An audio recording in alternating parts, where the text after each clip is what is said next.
Yes, guys, what's happening? And welcome back to the channel and welcome to tonight's live stream. And with the takeover race seemingly drawing to a close, Todd Boehly in pole position now, hopefully be finalised by the end of the week, and then that can be formalised by the end of the month. We can start to perhaps speculate and look ahead towards the summer transfer window, which for Chelsea is probably going to be one of the most important in the club's history. Certainly for me, in the last 20 years, I don't think it's an exaggeration to say that we can't get this one wrong. It has to be absolutely spot on, with a lot of players leaving.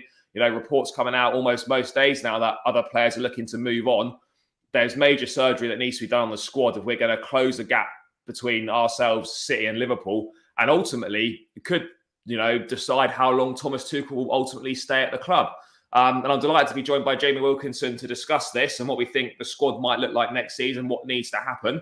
Mate, thank you so much for your time as always. Would you agree with what I said in the intro there, that this is the most important transfer window in perhaps, well, as I said, the last 20 years, but maybe like one of the most important in the club's history? New owner coming in, a lot of players out of contract, a lot of players leaving, a lot of players that need to be moved on in terms of the dead wood. And then we need to back the manager to try and close the gap. Yeah, I think it's, if you asked us at the start of the season what sort of shape our squad was in, we'd probably have been pretty content and we would align ourselves with City and Liverpool. Naturally, injuries, COVID, fixture list has played its part, but what has really been underlined this season is, barring the name on the first 11, the man behind them is not necessarily of the necessary quality to keep Chelsea competitive. So I think there have been cracks in our squad which have become more and more apparent as the months have drawn on. And like you say, there is seemingly a mass exodus this summer of players either out of contract or just looking to be moved on. So as much as that's in some cases negative, i.e. Rudiger, wouldn't want to lose him, it's an opportunity to provide Tuchel with the players that he wants in the squad.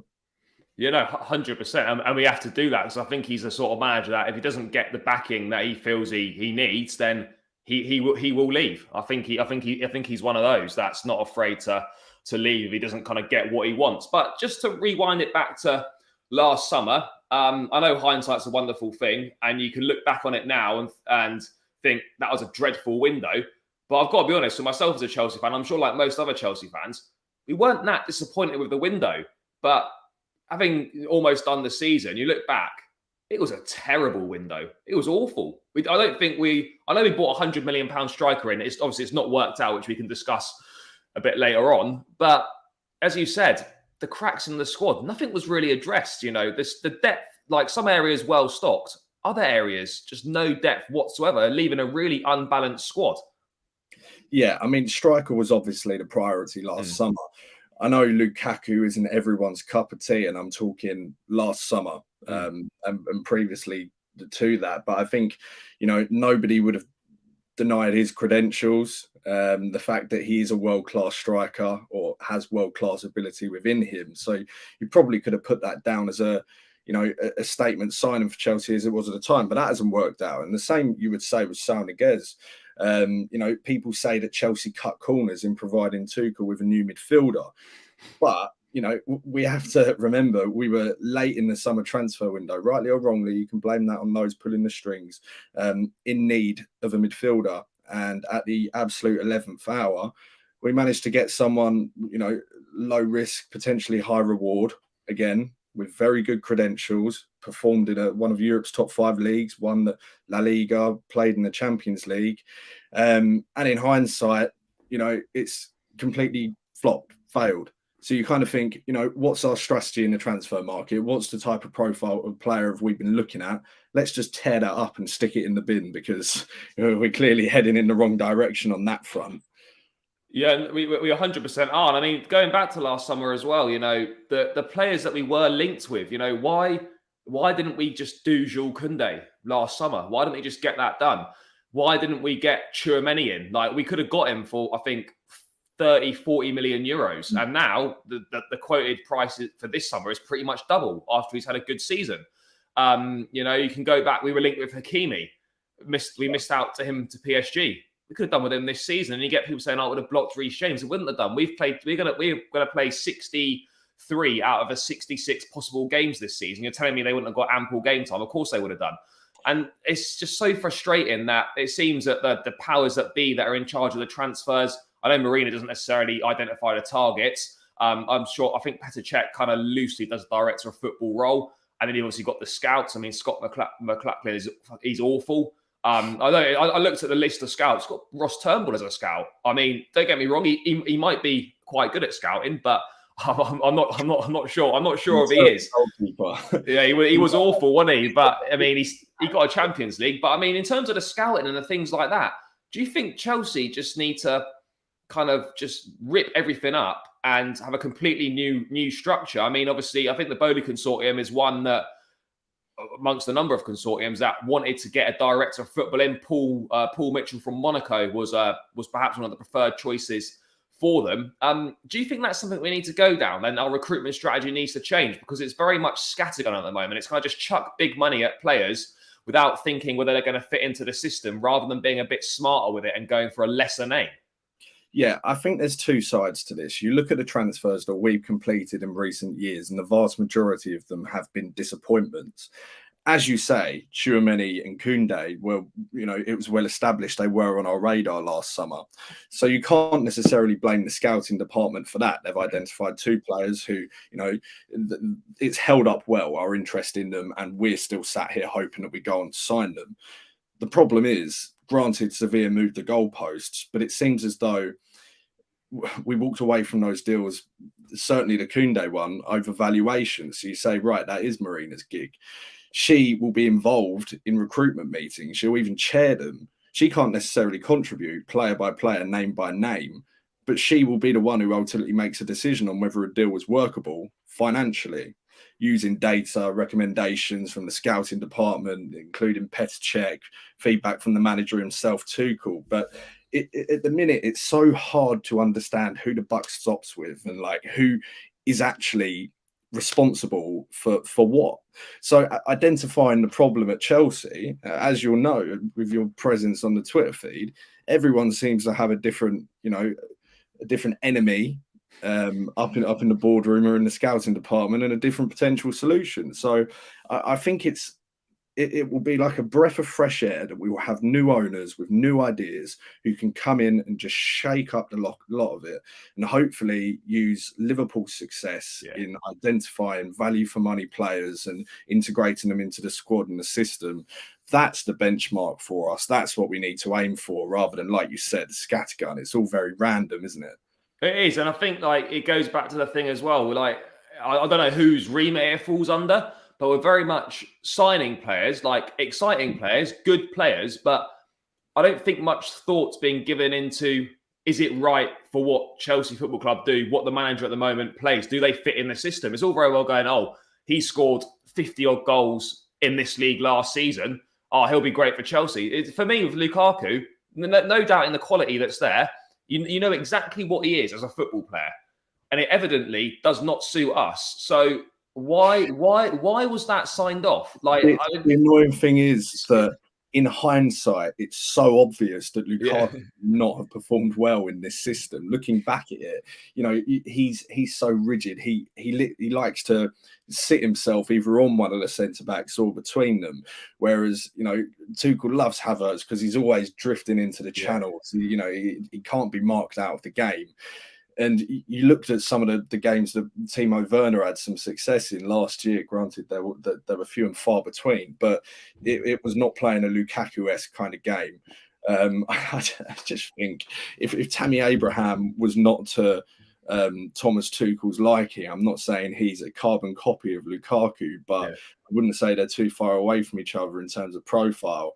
Like you say, it seems a little bit questionable that we thought, there you go, there's a square peg, let's stick it in the round hole, and that's going to win us the Premier League. Yeah. I mean, a lot of Chelsea fans would have said I felt pretty stupid start of the season. I thought, right, this guy's, I've said many times, I was like, this guy's going to score us the goals to win us the league. Could win the Golden Boot, and it has been a disaster. Whilst we're on him, it's a big problem. This, I wouldn't normally say, £100 million club record signing, that we should be writing it off after well, at the moment it's less than a season, but it will be a season come the summer. We're obviously not going to get anywhere near as much money for him as we paid, which is kind of obvious. I think I've seen a couple of reports saying that if we could get 75 million euros for him, which I think is around the 63 million pound mark, then Chelsea would be happy to take that. I don't know who is going to pay that money. Do you think the interview just completely ruined it, or like is like maybe that didn't help, but ultimately he just doesn't suit what we do? I mean, I think there were some quotes from him the other day. I'll just quickly bring them up now. I don't know if you've seen them, but I'll just bring them up for the benefit of instead of reading it out. This one here. So he basically admitted to Thomas Tuchel's staff earlier on this season that he was struggling to adapt to the physical demands of Chelsea's relentless high pressing. And he explained that he was given more freedom under Antonio Conte, and that the additional energy he was using in the hunt for the ball was having an adverse effect on his ability to be productive with it. Your thoughts on that? And I guess it goes back to what we were saying before. Like, if we knew this, so why was it pressed ahead? For me, it's two things. Either Lukaku thought he could adapt and genuinely backed himself, which as a professional, I'm sure you do, or we've just not done our due diligence and just rushed in because we're desperate for a centre forward. Yeah, I think on this particular point, this to me reeks of the Lukaku camp briefing to the media to try and, maintain his reputation, because he has had a god-awful season, and the chances are, well, you'd have to say there's a pretty good possibility that they'll have their eye on another summer move this summer. And considering how much Chelsea will demand for him, it would be pretty hard to justify anyone paying that sort of sum on the back of the season that he's had. I don't necessarily think it is just a matter of he doesn't fit in the system. That is obviously a fundamental problem here, but I think his and Tuchel's relationship was quite clearly strained by the interview. I think Lukaku individually has been pretty poor on multiple occasions, and to be honest, I think at this point, if we're chasing games and he can't even get a minute, and we have that sort of financial asset rotting among the substitutes, I think we should look to move him on, because it's all well and good saying, let's keep him around for pre-season and integrate him into the team better, maybe alter the system to cater for him. But Tuchel is showing absolutely no willingness to accommodate Lukaku now, so I don't really understand why that would change in a few months' time or heading into next season. I think we are probably at the point now where we just cut our losses and get what we can for him. Yeah, I probably agree. I, from a personal perspective, I'd probably still give it one more season. I don't know if that's just wishful thinking on my behalf, but I still think like there's something that I think this can work. Part of me still thinks it could work, but obviously it's been awful. And I think for me, like the final nail in the coffin was at Goodison, where Kai Havertz was absolutely awful. And yet, in a game where he was getting bullied by Yerry Mina, in a game where, Lukaku at one of his former clubs, a game where we need something perhaps a little bit different at the top end of the pitch, he's overlooked from the subs bench. That was very telling for me in a game where we're needing a goal. You've got a club record signing on the bench and you don't use him. And he's barely been used at all in recent weeks. I know he started against Arsenal and he wasn't great, but that was his first start in quite a while. So, I mean, for you, do you think, I know it's only been one season. Do you just write it off, or do you think he deserves another chance? The thing is, we've seen this episode before where we've signed a player for big money, oftentimes strikers, and you think, they've got a season under their belt, or have another pre-season under their belt, and next year will be different.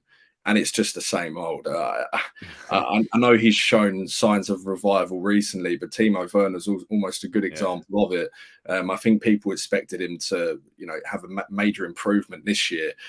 We've seen major improvement in recent weeks, but, he's been like that at Chelsea, purple patch, and then he falls off and falls out of the team. Seems to be a theme with all of our attackers, actually. None of them can sustain performance over the course of a season other than Mason Mount, probably. But yeah, I just think we don't really stand to gain anything out of keeping a player of that value among the substitutes with a manager who not only doesn't like him as a footballer, but I'm starting to think he doesn't like him as a person. So maybe it is just best we get rid of him. All due respect to him. I mean, it looks like another one for this Chelsea scrap heap with a big money number 9. there's a few on there now. Yeah. I mean, I was going to talk about defense, but whilst we're talking about the attack, that obviously isn't the number one area to address this summer.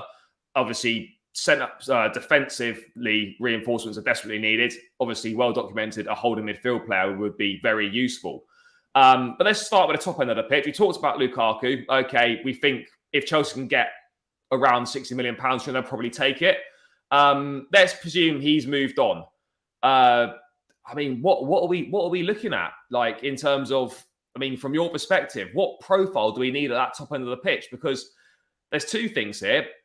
Like, is the traditional old school number 9 becoming less effective in modern football? I know you've still got your Benzemas and your Lewandowskis and stuff, but very much teams now seem to be playing kind of like we do, like Manchester City do, and Liverpool as well. Like, not with a proper 9, someone that's like can play across the whole front line. I mean, where do we go this summer if we're going to make any changes in the front line? Because it's all very well saying we get rid of Lukaku. Well, that position has to be replaced, and I'm sick of people saying, "Oh yeah, just put Brozier in." That's nonsense. That's not closing the gap at all. No. Not to mention his form has actually tailed off in recent weeks. So people saying that has probably died down a bit. But I think this is a monumental mistake on Chelsea's part. It might go down as, the biggest black mark on Marina's record, to spend that amount on a player and them not perform. Not necessarily saying it's her fault, but ultimately she made that signing for that price, and she's going to have to put out that fire by getting rid of him or whatever. I think we need to be very careful when we look to bring in a new striker, because people throw around names like Darwin Núñez, who is a very exciting striker coming out of the Portuguese league at Benfica. But I kind of feel as though signing another exciting striker is the same as if we went and signed Robert Lewandowski, and he wouldn't necessarily fit in the team either. We kind of need to steer clear of names or how much people are talking about this player and how well they're doing, and look at the profile, like you say. And there are two names which spring to mind in my head, and they are João Felix and Paulo Dybala. One would probably cost similar to Lukaku money, and the other one's available on a free, but is likely to stay in Serie A. I'd like to think, new owners, fresh thinking, we can get a little bit more outside of the box with our thinking than going for two well-established names in the European football scene. But I don't know. It's a whole lot of waffle to tell you that I have absolutely no idea who we should bring in the summer, because I thought Lukaku would have worked. I thought Haaland would have been an absolute triumph last summer. I'm now sat here thinking, would he have even scored 5 Premier League goals? Yeah, it would have been nonsense. I really don't know. Maybe this is the strikerless system, and we just need to accept that Havertz is as good as it's going to get for the top of the tree there. Yeah, it's a really tricky one. It really is. I mean, as I say, you mentioned Darwin Núñez, who I suppose we always link with players. I don't know who's linking us with him, but Núñez, again, I'm not saying bad striker, but 22 years of age. I mean, this is the first season that he's actually been scoring a decent amount of goals. I think if you look at his previous season, I think he might have just got 12 or something like that. Not many. He would be a big gamble as well. This is 75 million euros we're talking about here. It's gamble without the knowledge that strikers don't cope well in this Chelsea system. Without that in play, still a gamble, because, as you say, he is relatively unproven. He is unproven. I mean, just on Dybala, free transfer from Juventus. I mean, obviously, possibly might stay in Serie A. I don't know what his market necessarily is outside of Italy. I know Spurs agreed a fee with Juventus a couple of years back, but obviously that move didn't materialise. Do you think him as a profile could work well for Chelsea at that top end of the pitch? Yeah, I'm just thinking about strikers which aren't so single movement Yeah. through the middle. The ones that do drift into the channels, the ones that do drop into the number 10 positions and, spread it out to the wingers and allow them to make runs inside. It's just thinking about somebody who isn't your traditional striker, but at the same time will provide a good goal return were it to work out for us. That's an obviously attractive one purely because he's available for free. Yeah. Well, we say for free. I don't know if you've seen how much Kylian Mbappe's alleged signing on bonuses with PSG. Yeah, it's never free. Nothing's free nowadays, is it? But yeah, it's just thinking about, what does Tuchel like in a striker? Well, he likes Havertz because he presses aggressively and he makes those movements into the wider channels and creates space for his teammates. So, nobody in the Romelu Lukaku profile is going to do well at this club. And I can't see us recruiting somebody else like that.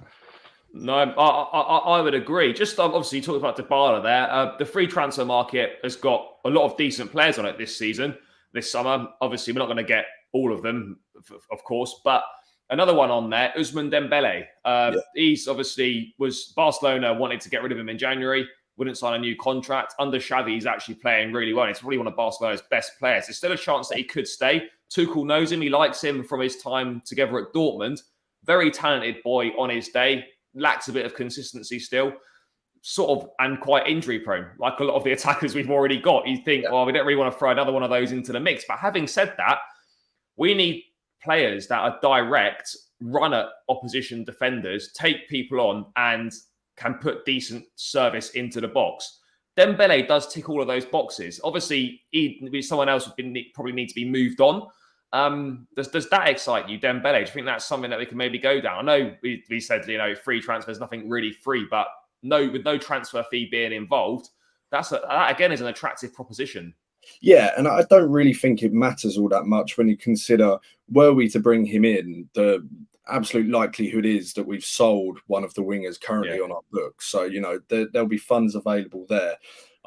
Every time I watch Dembele, and no disrespect to the man I reference here, but I just kind of think he's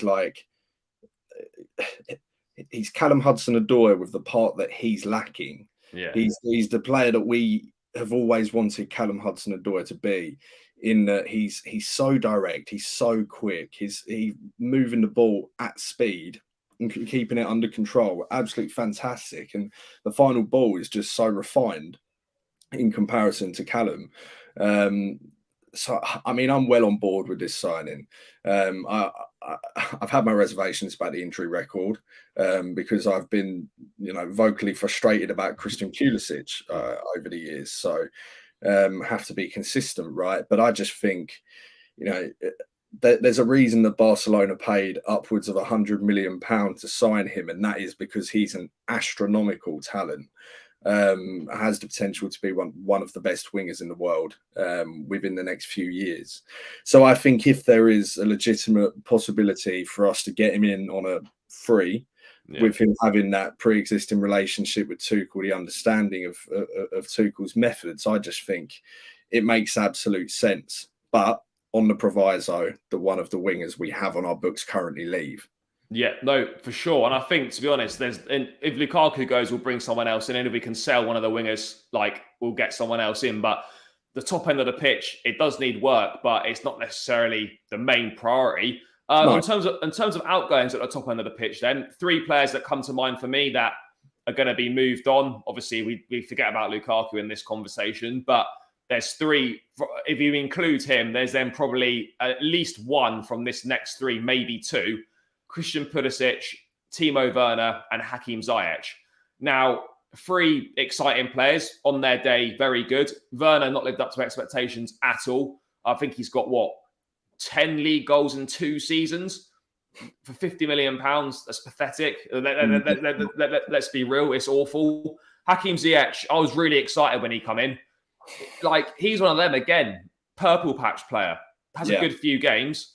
And then, I didn't realise he hasn't started a Chelsea game since he scored the winner against Crystal Palace, the end of February. Wow.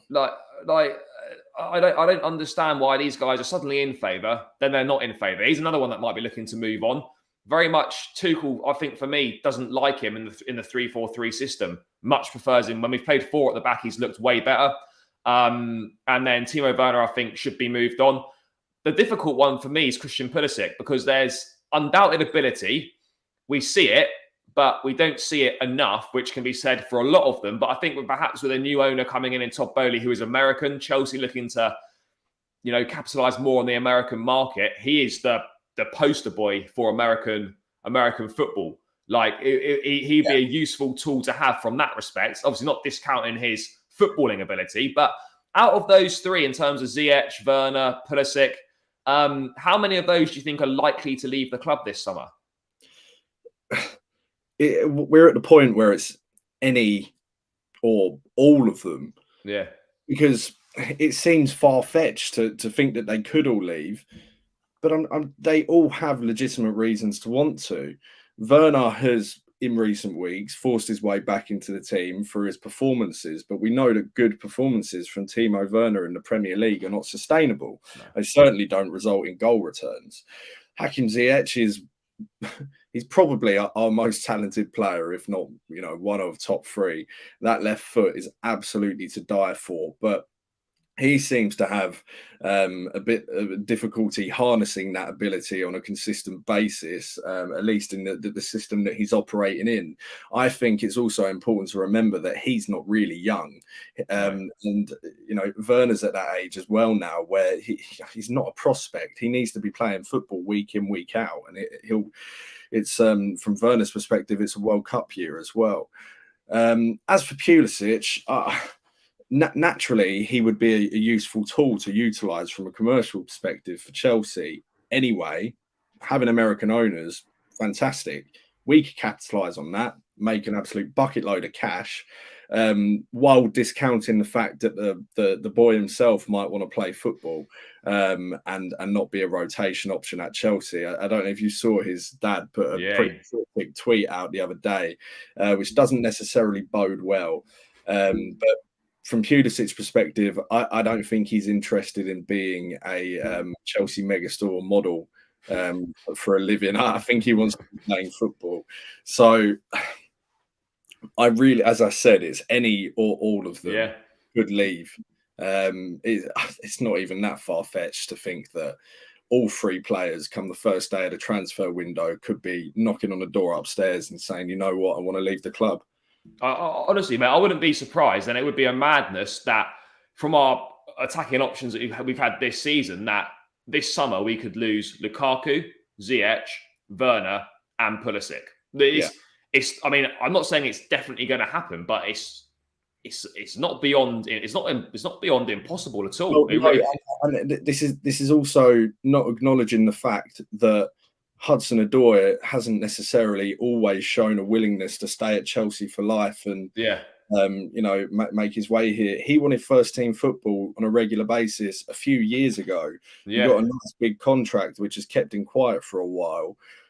Again, you think the loan that Loftus-Cheek had at Palace, Hudson Odoi could probably do with that next season. Yeah, go away to a club in the Premier League on loan, absolutely smash it. And rather than being seen as a prospect, a rotation option at Chelsea, it's like, right, you know what, this guy actually can deliver on a consistent basis. Bring him back into the squad. I don't want to make a case for every single player on our books for leaving the club, but just thinking out loud, it's not impossible that Hudson Odoi leaves this summer, whether it be on loan or probably more likely on loan. But again, not so far fetched. Yeah, I think he should. I think he probably should go on loan. He's still at that stage in his career where he's still young. I think 22 years of age, maybe even 21 still. A lot of raw ability there. He just needs to go somewhere and play every week. We saw when he started that 8-9 games in a row for us earlier in the season. He played some of his best football. He just needs to be playing all the time. And I think a Premier League loan, or if he goes out to a different league. I know a lot of young English lads have gone to the Bundesliga. If he can go to maybe a Borussia Dortmund on loan, and this will help his game a lot. And I think he could potentially come back into it. But yeah, it's not far-fetched to think that, 3, 4, 5 of our attackers, not saying they'll all leave, but they could legitimately want to leave. Just very quickly, last thing on the attack, 2 players, quick thoughts on. We discussed them earlier. Broja. Now, the hype around him has died down a little bit after his Saints form has dropped off. Chelsea are going to need to raise money this summer. We've seen it before with academy graduates that they're not afraid to sell them to make money and to raise cash, to bring in bigger players, as it were.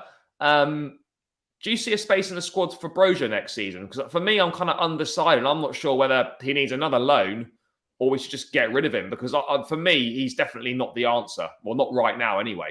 It's difficult because he's a fantastic player. And if we do sell him and he performs elsewhere, inevitably he will, it will be seen as a bad decision on our part.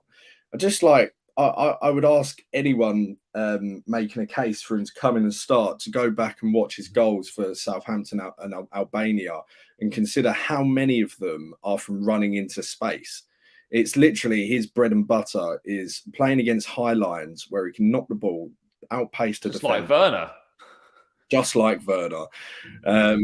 You think if you put a player like that against a low block when he's absolutely crowded by 6'9" centre backs, he's just not gonna it's not gonna be as fruitful for him as it is at Southampton. The last thing we want to do is bring a player back who's not at the stage in his development where he can deal with that. He goes on a run, a games without a goal, falls out of favour, then wastes a season and a year of his life sat among the substitutes and playing Peterborough in the Carabao Cup or something. I feel like it's all well and good to say because a player has done pretty well in the Premier League, they can come to Chelsea and do the same. But playing for Southampton and playing for Chelsea are two very different things. He needs to develop more. I think he needs another loan. I wouldn't sell this summer because he does have a high ceiling, but I wouldn't bring him back into the squad either. No, I 100% agree. And last one, probably a bit of slightly left field, but Gabriel Jesus, Manchester City, been linked with Arsenal. He was linked with Arsenal, and then suddenly he's gone on a ridiculous goal-scoring spree where he can't stop scoring in the last few games. He could sign a new contract to City, of course he could, but he's someone that would be available for around £30 million this summer. Now, do you think that's someone that Chelsea could benefit from? Do you think he's the right profile? Do you think he could fit in well? I know he's not a prolific goal scorer, which is kind of what we do need, but do you think he would complement what we've got well? Do you think he'd fit in, or is it very much just another one of those players pretty similar to what we've already got? It's an interesting point because a few weeks ago, I would never have even considered the possibility. And then he was linked with Arsenal, and I was thinking, it wouldn't be so surprising if he went to Arsenal, was the main man in attack, and actually just started thriving because he has had some pretty good goal returns for City. He's a pretty good finisher, very quick, good movement, etc. And then this recent run of form he's been on as well, it kind of, alters your thinking, like this guy's different gravy, get him through the door, etc. But, he has been coached by Guardiola for a fair few years now. Guardiola doesn't play conventional strikers. He demands more from the person through the middle there. Jesus has almost been trained to play that role at Chelsea, were we to take a punt on him. And it does make me think, for if it were £30 million, we could do far worse. And if he was going to Arsenal, it makes me want him even more. So I'm kind of worried about how good he could be there, and that they're not a million miles away from us now. I certainly wouldn't say no. I wouldn't be upset if Chelsea did enter that race and try to jostle and get him. Yeah, and I think it's an interesting prospect. But one thing for certain is that Tuchel needs to get more out of these attackers if he can. I don't think he's getting the most out of them. They're certainly not delivering on a consistent basis. It's not just a Tuchel Chelsea problem. This is a Chelsea problem in general going years back. And I agree with you. We don't necessarily need one person that scores all the goals. All we need is a front line that contributes. Each player contributes with maybe at least 10 goals in the league, which for Chelsea Football Club to ask attacking players to contribute with 10 Premier League goals each, it's not a big ask. It never happens. Would you? No, it never happens. We need to find more players that chip in with goals across the front line rather than a sole reliance on one person to get the goals. But moving onto an area, mate, that is of significant importance now, of a lot more importance than it might have been a couple of months ago. The back line is needing major, major surgery. with obviously, we knew Andreas Christensen was leaving. He's gone to Barcelona. It's not been announced, but that's been done for months. Obviously, Antonio Rudiger moving on to Real Madrid. He, by all means, waited as long as he felt he could. Not really any ill feeling towards either of those players. You know, players come and go at football clubs. They move on. It's their careers. They can make whatever choices they want to make. For me, the most frustrating thing with losing these two is that, one, we're getting not a single penny for them, where that could be 120 million pounds of football player we could have got back into the club. And secondly, is the planning of allowing two of our top defenders to get into a position where they're into the last 12 months of their contract and you're taking a massive risk that they could just move on and you can't do anything about it. So, I mean, how do you feel about the fact we're losing two, maybe three of our backline, if you include Azpilicueta as well, on free transfers? You know, the planning looks poor in terms of the contracts, but I mean, you can't convince someone to stay. By all means, we offered Rudiger a lot of money, didn't want it, that's fine. But in terms of the planning and allowing top players to get into that position, we've got to stop doing that. I think that's the frustration. Like, we could sit here today and say, you know, oh, we're sanctioned. We can't negotiate with these players. We can't tie down their contracts. You know, we saw this coming a mile off. I think last summer you're looking at it and you're thinking, oh, you know, X, Y, and Z, these are all out of contract next summer. Absolutely no certainties that they're going to renew, especially when you think of the clubs that are knocking on their door. And as you say, you can't really have any ill feeling towards them, because I don't blame players for going to sign for Real Madrid and Barcelona. The absolute creme de la creme of football, regardless of what position Barca are in at this point in time. We've put ourselves in a position where we need to completely rebuild our defence with money we have in the bank, which is just so frustrating. And now we're at the point where we could be losing Marcos Alonso as well. I'm sure we probably would have moved on to that, but it's just looking at the sheer amount of replacement jobs we're going to have this summer. To be honest with you, the sad part is I wouldn't trust a club to replace one of them with an adequate replacement. So if we're looking at potentially 3 or 4, then blimey, we might actually have Harry Maguire in the start of next season. But I mean, you look at it, right? Obviously, Rudiger and Christensen gone. That's 2 of our, you know, kind of first choice or first rotation option in that back 3. They're gone. Azpilicueta not getting any younger. He'll probably go. Marcos Alonso's priority is to return to Spain, although he'll remain respectful to Chelsea is a terminology that's being used. We've got Thiago Silva, who'll be 38. He's not going to be able to play every week. That'll very much be his last season, you'd think, next season. We've got no real backup option on the right wing back situation behind Reece James. No real options there. And, you know, Ben Chilwell, there's no guarantees that he's going to come back and be as good as he was before after that injury. And it's going to take him a lot of time to get back up to speed and into the rhythm of things. So, you know, you're looking at needing 2 centre-backs and potentially a replacement definitely a replacement, like a fill-in option on right wing-back, and potentially someone to replace Marcos Alonso as a backup for left wing-back. I think you need 4 or 5 players. You look at the names. I want to talk about someone, again, that does my head in on Twitter when people say we don't need to sign 2 centre-backs because we've got Levi Colwill. Now, I understand that Levi Colwill is an exciting player, had a very good loan at Huddersfield. But let's be real, this guy's not played a single minute of Premier League football. He's not ready to play 50. I could be proven wrong here, and I'm happy to accept it. But from where I am now, he's not. He's not ready for me to play 50 to 60 games for Chelsea Football Club, where we're already losing 2 experienced players in that back line. And it's a lot of pressure to put on the young lad's shoulders, where he's literally had played 1 season at Huddersfield, not played a single minute for Chelsea or in the Premier League. And suddenly he's going to be the answer to helping our defence out. I mean, Colwill, space in the squad, it'll be looked at in pre-season. Do you think a Premier League loan would be of benefit to him? Because I think if he stays in the squad, it could hint he's not going to get as many minutes as he probably needs at that age. Where do you stand on him? It's difficult because he needs to play, that's for sure. We can't play him every week. No. That's also for sure. And that's not necessarily because I think he isn't ready. We don't know if he's ready. It's just kind of not fair. to put a player of that age straight in under the spotlight. Mistakes that he's made this season would have been swept under the rug, or people would not even know about it unless they were watching live. If he makes an error live on Sky Sports in front of the nation, he's on the back page of the Sun the next day. That's a whole different ball game for a player of that age. And we have a responsibility to protect our biggest talents, because they're our biggest talents.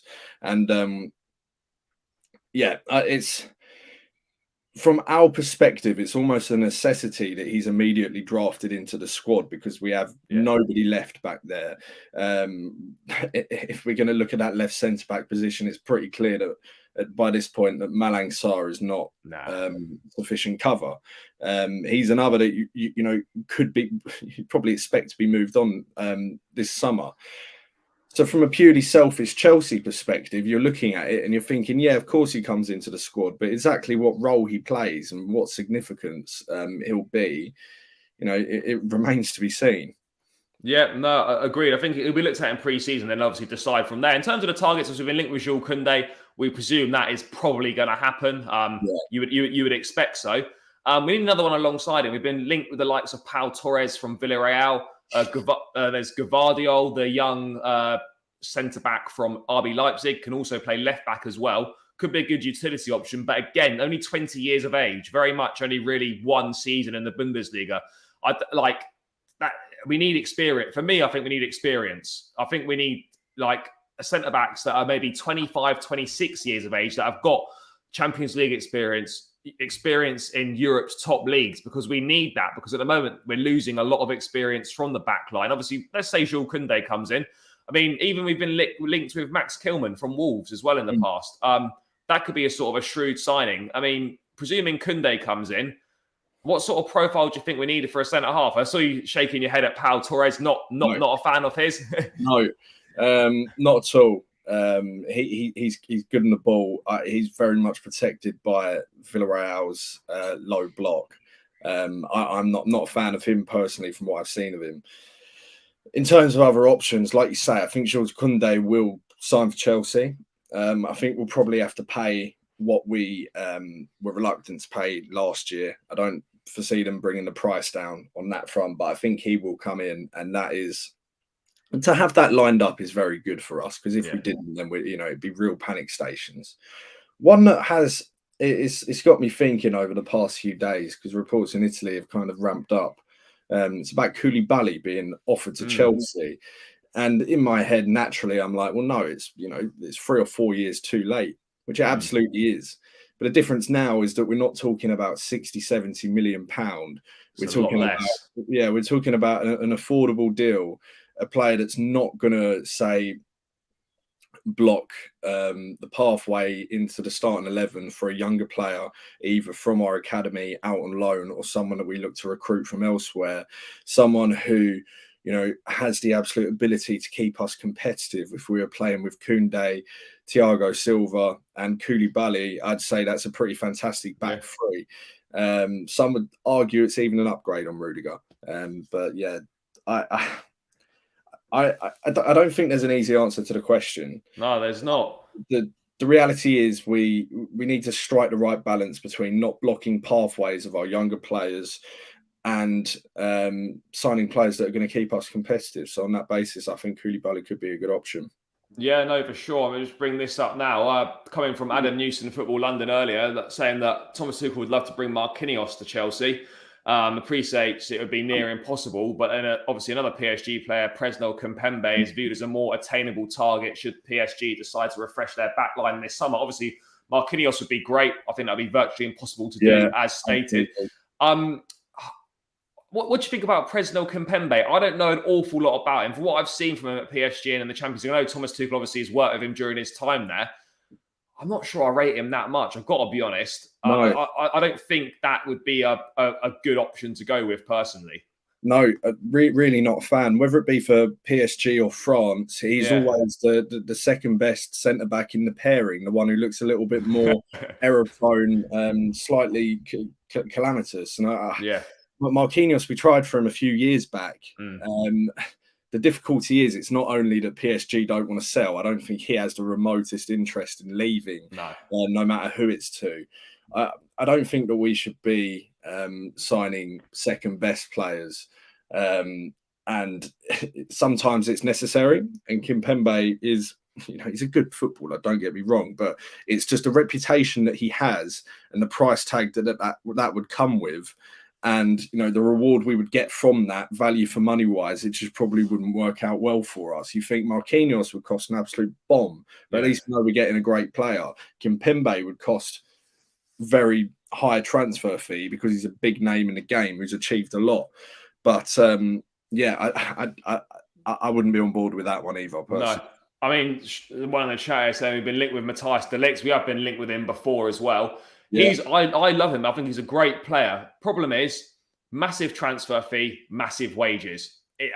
I'm not sure if that would happen or not. But then on the flip side, you might take a big hit, and then he's like, that's your defender for maybe the next 10 years because he's still at that age where he could be. Yeah, absolutely. And, we were all foaming at the mouth when he was playing for Ajax in the Champions League with Frankie de Jong in the midfield. And I think Juventus thought they'd hit the jackpot getting him in. He'd be a very good option for us. As you say, an expensive one, slightly complicated given his agent situation. But I'm sure that would resolve itself in time for the transfer window if he is looking to get on the move. But yeah, that would be a good one. The thing is, I've always taken that with a bit of a pinch of salt when I've seen when you see players like that linked with the club, and it's always they've been offered to Chelsea. Yeah, it's never necessarily Chelsea are opening exploratory talks with their representatives or anything. It's always they've been offered, which to me just reeks of they're trying it out. Yeah, they're just trying to put the feelers out there. They're either trying to bump up their own wages, which in this case is unlikely, or if he gets closely linked to a club and that starts find its way through the grapevine, then you probably get your Real Madrids, your Barcelonas who will come out of the woodwork and be like, you know what, if he's on the market, we'll take him. So a little bit skeptical about that one, but yeah, I'd like to see him at Chelsea. Yeah, I mean, one thing for certain is the back line's going to look very different next season. Whether we go with a 4 or a 3 could determine how many signings we need to make. But I think it would be wise to sign 2 centre halves and some backup in the wing back or full back areas. But I just want to briefly just chat about midfield very quickly. Again, we've seen it with Christensen and Rudiger out of contracts this summer. N'Golo Kante and Jorginho both went in the last 12 months of their contracts. Now, we don't want to have a repeat situation. I think Jorginho will probably leave this summer, go back to Serie A. His agent's always talking about that. I think there's a desire from both sides to probably get that done, whether it's Juventus or wherever it ends up being. And Chelsea, I think the exact quotes from Fabrizio on this were, I can't remember now, something they're happy to open talks with Kante over a new contract. Obviously, I think it needs to be at vastly reduced wages because he's, no disrespect to him, but he's not worth the money per week at this stage of his career as he was when we signed him. Would you agree that out of those two, it's wise to keep Kante, offer him a new deal on reduced terms and move Jorginho on this summer? Yeah, I think Jorginho at this point, I think it's in everyone's best interest if he moves on. I don't think Kante's in a particular rush to leave. And for us, if on the occasion that he does produce the world-class performances that he's capable of, it justifies keeping him around, right? We bring back Conor Gallagher. You think, even with his recent form, Loftus-Cheek probably leaves purely because we only have a certain number of spaces in the squad. Ross Barkley, not even worth talking about. And then then comes Declan Rice, and that's a whole nother conversation. Yeah. But Jorginho, I don't think anyone's going to be crying outside the bridge if he was signed for Juventus, and I think he'd be absolutely delighted, and his agent would be happy because he's been absolutely gagging for that to happen. He's all over. I think that's the right thing to do for the club. Move one on, keep Kante. You mentioned him there very briefly. Conor Gallagher. Is a great loan spell at Crystal Palace. Admittedly, the last sort of 10 or so games, the numbers aren't great. He's not scored or assisted in the last 10. All right, not a disaster. Players go through patches like that. On the whole, it's been a very positive loan spell for him. Yeah. Do you think, for me, there is a space for him in the squad in pre-season. But two things for me is his game time is going to be very dependent on whether we switch to a back four and go three in the middle and play 2 8s, in which case he'll get a lot more game time. For me, I can't see him getting much game time if we stick with a double pivot in midfield. And I also don't think that suits his game that well. And the second point was, if a bid of, say, £50 million come in for him, I think the club would be very tempted as well. I mean, what are your thoughts on those two things? It's difficult, isn't it? Because he's absolutely not a player that I'd be comfortable getting rid of. But we all want Tuchel to stay here long term and be a success. If a player doesn't fit in the system and it is, there is those sort of bids coming in for him, then you have to listen. You have a duty to listen. The problem is, and like you said yourself, I can't plausibly see us not playing 3-4-3 next year. Yeah. I think we all kind of assumed to begin with that he was doing it just because it suited the squad, but he's persisted with it. This is quite clearly his favoured formation. As you say, if we play 2 in midfield in that formation, I don't think Gallagher is the right sort of profile for that. I think you're more likely to find him shoehorned in one of the positions that Mason Mount's been playing in over the past couple of seasons. And I don't know if that suits his development. I don't know if that suits us if we're not getting the absolute maximum out of him. But yeah, I wouldn't like to have the conversation about selling him at this point in time, because he's a great player with a lot of potential. Yeah, I mean, we certainly need to look at him in pre-season. Obviously, other players in there, obviously, we get rid of Ross Barkley. Obviously, try and get rid of Bakayoko if anyone will give us a bit of change for him, maybe. Like just get him off the books. Yeah. Holding midfield player again is another one that is being looked at. I mean, I don't want to open a can of worms with a Declan Rice conversation, but between him and Tchouaméni, obviously Tchouaméni is slightly cheaper. Declan Rice is probably not in a rush to leave West Ham. Doesn't necessarily have to happen this summer for him. If West Ham win the Europa League, which they plausibly could, I don't actually know how they're getting on tonight, but if there's Champions League football at West Ham next season, there's not really any need for Declan Rice to leave. Oh, no, absolutely not. You think Mark Noble's leaving in the summer? Yeah. Declan Rice would 100% stay to wear the armband in the Champions League. There's no doubt about that. But again, if we don't pay the asking price for him, if West Ham aren't playing European football at all next year, doesn't necessarily mean that we're going to pay that cash. Yeah. We're going to, meet their valuation. I just think his contract is just too long at this point in time for either Chelsea or Rice to be in any sort of position of power. West Ham hold the cards, and while he's not kicking and screaming, he's going to find it hard to get out of there. Yeah, I don't think he'll get out of there. I think it's very much a case of he's going to have to wait maybe a couple more seasons, but he's got plenty of time on his hands. Last one then, Tchouaméni. Obviously, the price has doubled, unfortunately, because we didn't really get our shit together or for whatever reasons. A player, I think, that is more of a natural replacement for N'Golo Kante. Great profile, good age, having a fantastic season. Rave reviews about him from all over the place. This is one that we need to be getting done. But the worrying thing is now that having missed out last summer or just not doing it, you've got teams like Real Madrid circling, Liverpool potentially interested as well. And do you think this would be bad if we missed out on him? Yeah, I'm not going to lie to you. I think we already have. I think that boat's gone. I think our window to signing was last summer. Chelsea are a huge club, an absolutely massive club, and a big draw for a lot of players. But I think if we're in contention with a club like Real Madrid, we're going to lose 9 times out of 10. Their interest in him is quite clearly legitimate. Once they come knocking, players like to wait around for him. I think he'd do another year at Monaco if Real Madrid couldn't bring him in this summer. I'm not worried at all about the prospect of him ending up at United or Liverpool ahead of Chelsea. The thing that would worry me is the idea of going to Real Madrid. I can see that happening, sadly. But good news, West Ham are losing and down to 10 men. So maybe Declan Rice come next summer after all. But yeah, there we go. But yeah, there's definitely a lot of surgery that needs to be done. Of course, it's a massive summer. Really have to back Thomas Tuchel, because if we don't, like the wait for the Premier League title is gonna go on. It really is.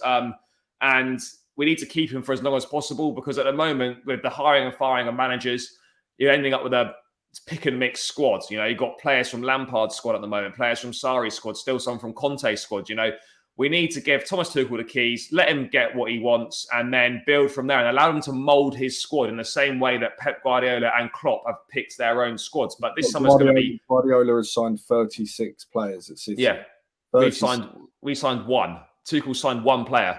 So we need to just back him, and I think we can close that gap, you know, and we need to start challenging for the Premier League again. Next season, we need to be closer. Maybe the season after, put in a serious challenge. But yeah, Jamie, thank you so much for your time, as always, mate. Really appreciate it. Always good to talk all things Chelsea. Guys, thanks for getting involved in the chat.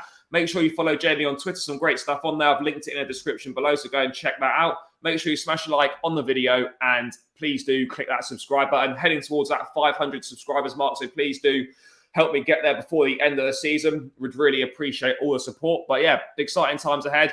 Final few games of the season for Chelsea, then we can look ahead to the summer window. But until then, guys, take care and keep the faith up the Chelsea.